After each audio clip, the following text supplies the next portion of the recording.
အားလုံးပဲမင်္ဂလာပါဒီဗီဒီယိုမှာ unit circle နဲ့သူနဲ့ဆက်နွယ်တဲ့အကြောင်းအရာလေးတွေရှင်းပြမှာပါ radius ပမာဏ1အတိအကျရှိပြီးတော့ set 1ရဲ့ဗဟိုအမှတ်ဟာ 0.0 ဆိုတဲ့ origin မှာရှိနေတဲ့ set 1တစ်ခုကို unit circle လို့ခေါ်ပါတယ်တကယ်တော့ unit circle ဆိုတာ trigonometry ရဲ့နှလုံးသားတစ်ခုလို့ပြောရင်လည်းမမှားပါဘူးပုံမှန်ဆွဲထားတဲ့ unit circle ပေါ်မှာအမှတ် x, y ဆိုတဲ့အမှတ်ကိုတွေ့ရမှာဖြစ်တယ်လို့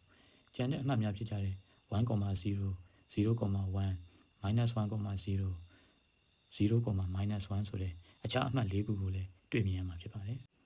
unit circle ဘောကဘယ်အမှတ်တွေကိုမဆိုtheta ဆိုတဲ့ထောင်းနဲ့ဖော်ပြလို့ရနိုင်ပါတယ် cos theta ဒီadjacent side ကို hypotenuse နဲ့စတာဖြစ်တဲ့ကြောင့် h/1 ပါဒါကြောင့် cos theta ဒီ h ဖြစ်ပါတယ် sin theta ဒီ opposite side ကို hypotenuse နဲ့စတာဖြစ်တဲ့ကြောင့် y/1 ပါဒါကြောင့် sin theta ဒီ y ဖြစ်ပါတယ်ဒါကြောင့် point of x, y ကို theta နဲ့ဖော်ပြမယ်ဆိုရင် point of cos theta, sin theta လို့ဖော်ပြလို့ရမှာဖြစ်ပါတယ်ပြီးတော့ Pythagoras theorem ကိုသုံးပြီး formula တစ်ခုထုတ်ရမယ်ဆိုရင် unit circle ထဲမှာတွေ့ရတဲ့ right triangle ထဲမှာထောင်းမှန်ကန်အနာ1ရဲ့နှစ်ထပ်ကိန်းတွေကျန်အနာနှစ်ခုဖြစ်တဲ့ x နဲ့ y တို့ရဲ့နှစ်ထပ်ကိန်းတွေ theta စီပေါင်းခြင်းနဲ့တူပါတယ်ဒါကြောင့် 1 square is equal to x square plus y square 1 is equal to x d cos theta, y d sin theta ဒါကြောင့်နောက်ဆုံးပုံစံလေးပါရလဲဆိုရင် sin square theta plus cos square theta is equal to 1လို့ရပါတယ်အားလုံးကိုကျေးဇူးတင်ပါတယ်